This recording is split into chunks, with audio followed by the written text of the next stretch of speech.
اللہ کے نبی صلی اللہ علیہ وسلم فرمایا کہ the most beloved people to Allah subhanahu wa ta'ala are those who are most beneficial to people. اگر دین کا جو کرکس ہے نا وہ یہ کہ ہم بیٹھ کے سوچتے رہیں کہ ہم اپنے بھائیوں کی اور بہنوں کی خدمت کس طرح کر سکتے ہیں. How can I please people? How can I be of benefit to Muslims? یہ دین کا کرکس ہے. اللہ تعالیٰ سے اخلاق کے بعد فرمایا کہ the most beloved deed to Allah subhanahu wa ta'ala is to make a Muslim happy. سرور تدخلو فی قلب مومن، خوشی جو تم مومن کے دل میں ڈالتے ہو سب سے محبوب عمل ہے اللہ کے نبی صلی اللہ علیہ وسلم کے سامنے. اور to remove one from troubles, کسی کو کسی مشکل سے نکال دینا، یہ اللہ کے سامنے بہترین عمل ہے. یا لوگوں کا قرض معاف کر دینا، یا غریبوں کو کھانا کھلانا، یہ 4 اعمال بڑے بڑے اعمالوں میں سے ہیں. اور پھر اللہ کے نبی نے فرمایا میرے لیے مجھے پسند ہے I prefer for myself کہ میں اپنے کسی مسلمان بھائی کی مدد کے لیے کچھ قدم اس کے ساتھ چلوں. یہ نہیں کہ میں کام کرا لوں بلکہ کچھ سپورٹ کا باعث بنوں، کچھ قدم اس کے ساتھ چلوں. کام کرانا تو بہت افضل ہے لیکن کچھ قدم میں ساتھ چلوں. rather than sitting in my مسجد یعنی مسجد نبوی in اعتکاف for 1 whole month. اللہ اکبر. یعنی I would prefer going with my brother to help him rather than sitting in Masjid Nabawi for اعتکاف for 1 month. اب امیجن اللہ کے نبی کا اعتکاف، قرآن کی تلاوت، ان کی عبادات، ان کا تہجد، ان کی دعائیں کیسی ہوں گی. He says I prefer helping my brother rather than doing اعتکاف in Masjid Nabawi for 1 month. Masjid Nabawi کی نمازوں کا اجر اللہ. اور پھر فرمایا جو شخص اپنے غصے کو پی جاتا ہے اللہ تعالیٰ اس کے تمام فالٹس کو چھپا لیتے ہیں. اللہ تعالیٰ اس کے تمام فالٹس کو چھپا دیتے ہیں. اگر وہ اپنے غصے کو پی جاتا ہے نکالنے کی استطاعت رکھتے ہوئے، یہ نہیں کہ آگے فار ایگزامپل پرائم منسٹر کھڑا ہوا ہے سامنے تو غصے کو پی گیا کہ میں تو کچھ نہیں کر سکتا، یا آگے باس کھڑا ہوا ہے کہتے ہیں میں یہ غصے کو پیتا ہوں. نہیں، جب وہ کسی پہ نکال سکتا ہے غصہ تب بھی اگر پیتا ہے اللہ تعالیٰ اس کی عیبوں پہ قیامت کے دن اور دنیا میں بھی پردے ڈال دیں گے. اور جو شخص اپنے بھائی کے لیے اس کی مدد کے لیے چلتا ہے اللہ سبحانہ تعالیٰ قیامت کے دن اس کے قدموں کو جما دیں گے جب لوگوں کے قدم بکھر رہے ہوں گے. اور when the footings will be shaken، جب لوگوں کے قدم پھسل رہے ہوں گے اور لوگ بہک رہے ہوں گے، یہ عمل اللہ کے نبی نے فرمایا کہ اللہ تعالیٰ ان کے قدموں کو جما دیں گے. لیکن ہم لوگ سبحان اللہ حج دبا کے کر رہے ہیں جی، ہر سال حج کر رہے ہیں، زکوٰۃ بھی دے رہے ہیں، صدقے بھی دے رہے ہیں، نمازیں بھی پڑھ رہے ہیں جی جمعے کے جمعے، اور ہم پھر دسترخوان بھی لگا رہے ہیں، لیکن کسی پہ جھوٹ بول دیا، کسی کو دکھ پہنچا دیا، کسی کو تکلیف پہنچا دی، کسی کو مسئلے میں ڈال دیا. اللہ کے نبی نے فرمایا کہ اتدرون من المفلس، تمہیں پتہ ہے کہ میری امت کا مفلس کون ہے؟ فرمایا کہ رسول اللہ صلی اللہ علیہ وسلم مفلس کا مطلب وہ ہے کہ جو کہ بینکرپٹ ہو گیا، جس کے پاس درہم دینار تھے وہ ضائع ہو گئے. فرمایا نہیں، ان المفلس من امتی یاتی یوم القیامت بصلاۃ وصیام وزکوٰۃ.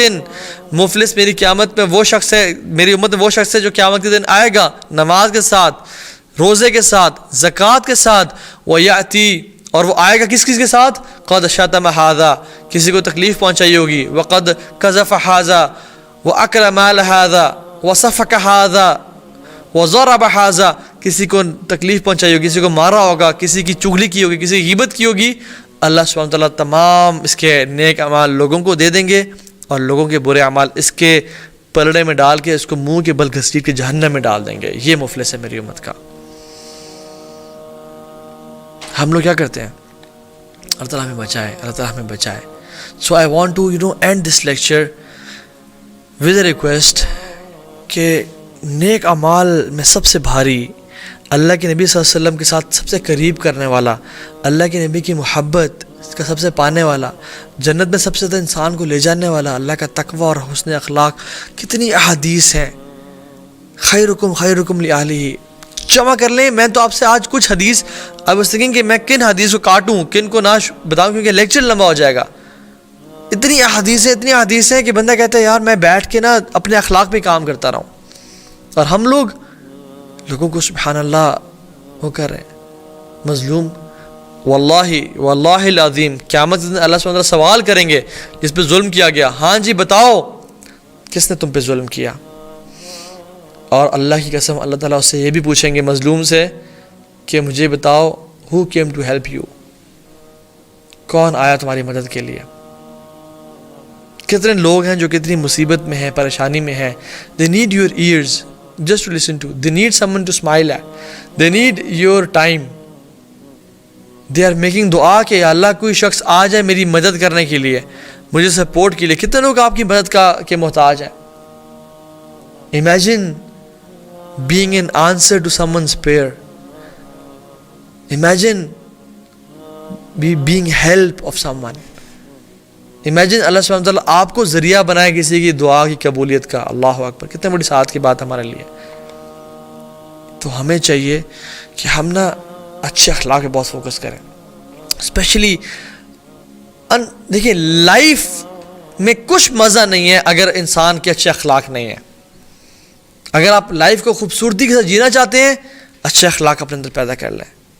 لیکن افسوس کی بات یہ ہے کہ ہمارا اچھا اخلاق لوگوں کے ساتھ تو بہت ہوتا ہے, کولیگس کے ساتھ, فرینڈس کے ساتھ کھی ہنس رہے ہیں, اچھا اخلاق رکھا ہوا ہے اور بالکل اچھے ہیں, جزاک اللہ خیر, بارک اللہ فیک, اللہ آپ سے راضی ہو جائے, اللہ آپ کو خوش رکھے, اللہ تعالیٰ.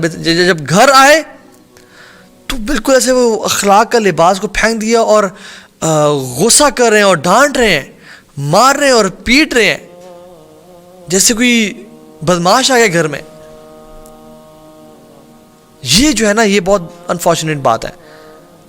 تو اپنے سب سے زیادہ آپ کے اچھے اخلاق کے حقدار وہ لوگ ہیں جو آپ کے سب سے قریب ہیں, جو آپ کے سب سے اقرب لوگ ہیں, آپ کے ماں باپ, آپ کے گھر والی, آپ کے بچے, اور اس کے بعد پڑوسی, اور اس کے بعد باہر کے لوگ. سب سے اچھا اخلاق رکھیں انشاءاللہ تعالیٰ. اللہ تعالیٰ ہمیں یہ اس میں there is so much to talk about کہ زبان کا برا بول.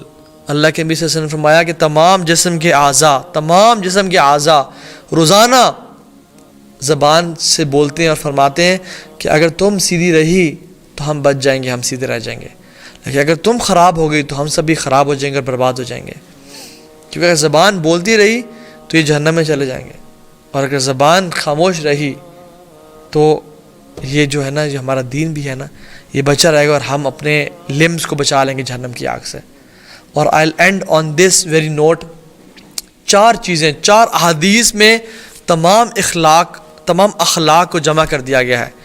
یہ ایک بہت بڑے امام ہیں ابن زید رحمہ اللہ, انہوں نے کہا ہے, اور امام ابن رجب رحمہ اللہ نے اپنی کتاب جامع العلوم الحکم نے یہ بات کو جمع کیا ہے کہ 4 احادیث میں تمام اخلاق کو اکٹھا کر دیا گیا. اور ان 4 حدیث کو یاد کر لیں, اپنے سینے سے لگا لیں کہ میں نے ان پہ عمل کرنا ہے. نمبر 1 از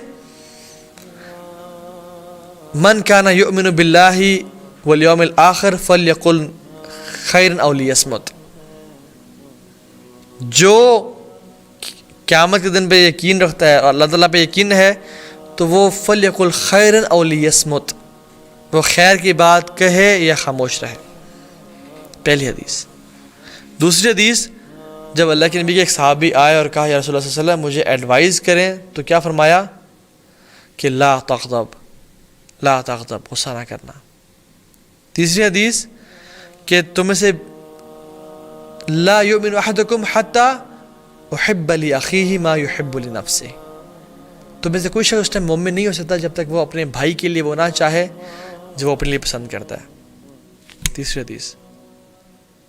تو یہ جو ہے نا احادیث سبحان اللہ, جو تم میں سے بہترین شخص وہ ہے جو اپنے لیے پسند کرتا ہے, جو بھائی کے لیے پسند کرتا ہے وہ اپنے لیے پسند کرے, غصہ نہ کرے, لوگوں کو خیر کی بات کریں. فلیکن خیر او لیصمت, یہ خیر کی باتوں کو نا جمع کر دینے والی حدیث ہیں.